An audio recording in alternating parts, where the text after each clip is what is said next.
amazing viewers. Thank you so much for joining me on my program once again. I appreciate you wherever you are connecting from. If you have not subscribed to my channel, please kindly subscribe to my channel. Click the notification bell so that you'll be notified each time I upload a video. You will be among the first to receive it. Thank you so much and remain blessed. Bandits are killing more people than they are abducting. For example, when you look at the data for the first 3 months of this year, bandits killed around 1,300 people and they abducted 1,000. So they are killing more than they are abducting. And then in the north central, close to Abuja, all the three factions of Boko Haram have now successfully established their cell. And this is a worrying development. And the train attack was launched by Boko Haram.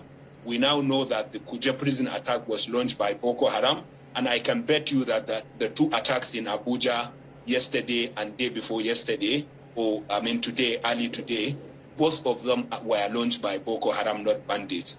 And even in its heydays between 2014 and 2015, Boko Haram has never had a cell, a resident cell in the north central or the north west. They only, I mean, in those days they were sending bombers from the northeast to detonate bombs in Abuja, in Kano and other places. But what we see today are all of the three factions of Boko Haram having cells resident in Niger, in Nasarawa, in Zamfara, now close to Abuja. And this is very worrying. And they are getting deadlier. And we know that they have now put Abuja under siege. And Nigeria has got to wake up and do what we need to do to tackle those, to confront these challenges. Before I bring the conversation around the room, why do you think that these guys are becoming so audacious? They are becoming bold and bolder by the day, to the point that they're threatening the number one citizen, the commander-in-chief of the armed forces. They are threatening some highly placed citizens and governors. And they are also threatening to attack perhaps the most fortified part of the country, the federal capital city. Sean, there are two parts to this answer as to why they are getting more audacious, more lethal, more sophisticated. The first part of the answer is that they are still able to get all their supplies and to recruit young people. They are able to make a lot of money.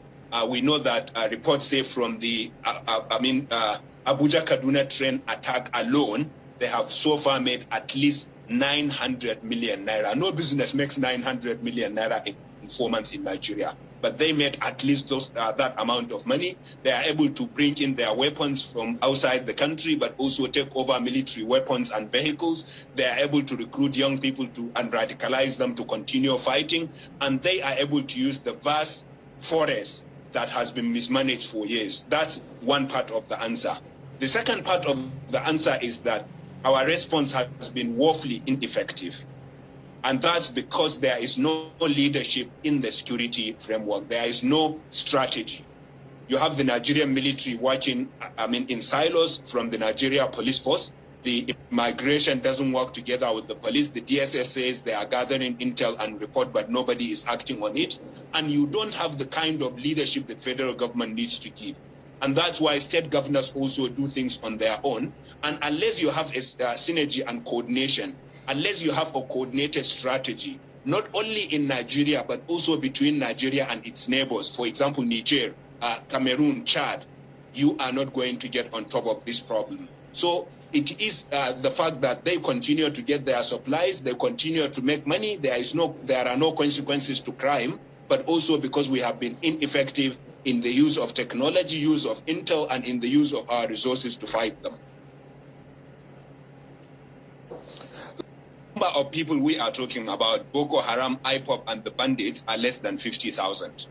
Why is a military and security and law enforcement and intelligence agency that is backed by the state, that has more equipment, that has more money, and has more numbers, 1 million of them or so, why are they unable to fight less than 50,000 people?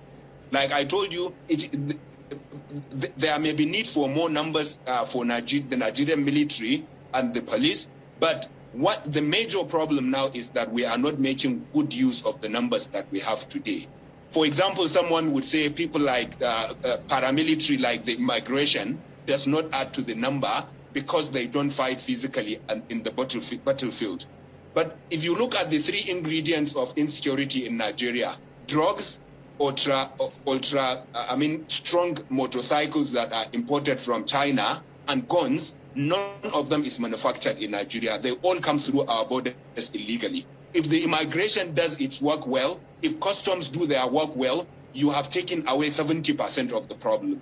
But they don't do their work well. And then you have a police that sees the military as their rival. The second issue is the question of corruption, which the Honorable was trying to dismiss. You can't dismiss the question of corruption from what is happening. The National Security Advisor, the current National Security Advisor, is on record to have said billions of naira voted for security by the Buhari administration have gone missing. Nobody investigated that. The military on the ground have been complaining their welfare is not catered for. Even boots, they buy their own boots with their own salaries. General Adeni, when he was deployed to fight Boko Haram, was on video saying we don't have enough equipment. He was punished for speaking out. And so corruption, mega corruption is going on in the security and defense sector. And unless we flush that out, we are not getting anywhere. People are saying there is no money. Does Boko Haram have more money than us? Do the bandits have more money than us? I can tell you, Sherwin, if you give Boko Haram Nigeria's budget for defense for 2022, they will destroy the whole of Nigeria. Because they use their money. The Nigerian military, the money is being misappropriated. That's the second issue. The third issue is the question of mercenaries, or the private military contractors, as they are now called in a flashy way. I reject the call for their deployment for three reasons. Number one, they do not have a record of success. And I will give you one example of one of the most recent examples. The Malian government hired Wagner Group, the Wagner Group, which is a Russian military contractor, about a year ago. And I can tell you, terrorist groups in Mali have never advanced into Mali than like they did in the past 12 months. They last week they attacked the biggest garrison town in Mali was attacked last week, which is just 12 miles from the capital. And that was where the president was. The president of Mali was when the attack was launched. He was weeks away after the attack. Now, the issue is Mali is paying them $10 million every month, and they are not succeeding. They are advancing more and more from the north of Mali to the center and to the south. Now, the second reason is that private military contractors or mercenaries are reputed, they are notorious for human rights abuses.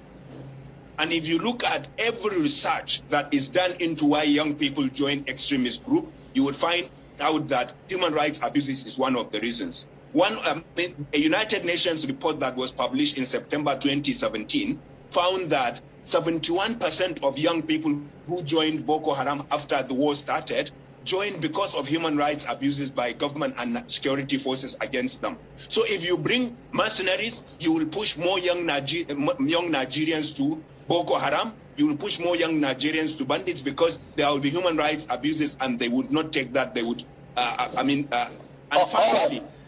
finally, mercenaries have commercial interests because they get paid money to do what they do, and therefore insecurity is their shop. Nobody would want to close his shop because they want to serve you. So they would come with their own commercial interests and turn your country into a client state. And that's what we see in Mali. That's what we see in the Central African Republic. That's what we see in Burkina Faso. I can mention African countries without number. Mr. Bukati, quickly, because I need to get the final thoughts of the two other gentlemen on the program. The aspect of asking the president to exit the stage in the ultimatum given by the lawmakers. Do you subscribe to that? Just in 30 seconds. I do. I wish Buhari would understand that he has failed woefully and resign. We know that he would not be impeached because most of the people most of those in the National Assembly are members of his own party. But the truth is he has failed. He has failed in providing leadership. He has failed in holding people accountable. The Kuje prison attack, the attack on the NDA, the shooting down of the military plane by bandits, nobody was held responsible. And for the past 10 years, I cannot give you name of one Boko Haram commander or one bandit commander that was arrested, investigated, and prosecuted. So on the part of the criminals, there are no consequences to their crimes. On the part of the military and the defense ministry, nobody is holding anyone accountable. Shemun, if you did not do your program well for one day, you will be queried by Channels TV. Why is the situation different in Nigeria? Every time there is an attack, Buhari will call the service to a meeting where they will bring in and mark their own homework. This is not how security is done. Let me allow Honorable. For me, if you throw money at this issue, we may not get the appropriate result. The world is going through atrocious times. Even if you place imports on equipment, getting them here, it's another tough call. If I were the Commander-in-Chief of the Armed Forces, I'll be looking at engaging the services of people you call mercenaries or contractors. There's a fierce urgency of now. Can you hear me? Can you hear me? Yes, hello? I can hear you. Please go ahead. Yes, there's a go ahead. fierce urgency of now. The security situation is deteriorating. Our armed forces are stretched. There are operations in 35 out of 36 states in Nigeria. They need support from the police, from the civil defense authorities, which is not as upscale as we expect. So they're stretched thin.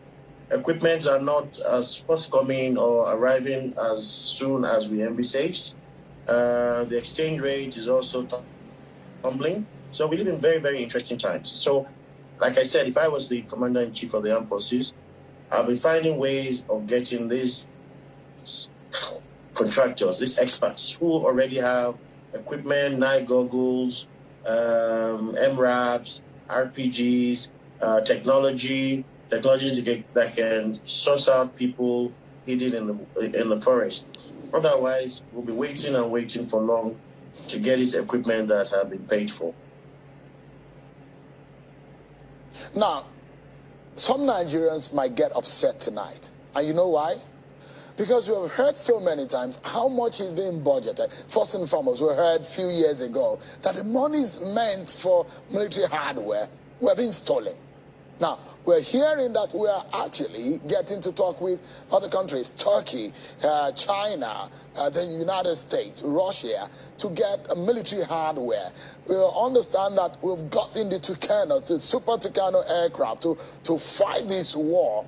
So when we hear this kind of situation, Nigerians will wonder, we spent money. As the money failed, what exactly is going on? As the money is again being stolen, I mean, where are the Super Tucano aircraft that we were supposed to use and fight in this warfare? What exactly is going on? It looks like a lot of Nigerians are in the dark. Yeah, the Super Tucano has its work cut out for it. It's to fight in the northeast, right? You cannot use the Super Tucano in Abuja. It has limitations from America, who sold the equipment to us under very, very stringent rules. If you recall, under Obama's administration, no hardware was sold to us. It was Trump that assisted us, and it gave very stringent guidelines. Thank you so much for your patience to watch from the beginning to the end. I hope you have learned something from the video you have just watched. The video you have just watched is to bring information to your doorstep and for educational purpose. It is not to demonize anybody. Let us watch continuously and see who can be able to make a sense out of every nonsense we are seeing. We must continue. We move. It doesn't matter what they do. It doesn't matter what they say. They will kill us. We will kill them. At the end of the day, Biafra is here. Thank you for watching. If you have not subscribed to the channel, please kindly subscribe to the channel. Click the notification bell so that you'll be notified each time I upload a video. You will be among the first to receive it. Thank you and remember blessed. Bye-bye. See you again.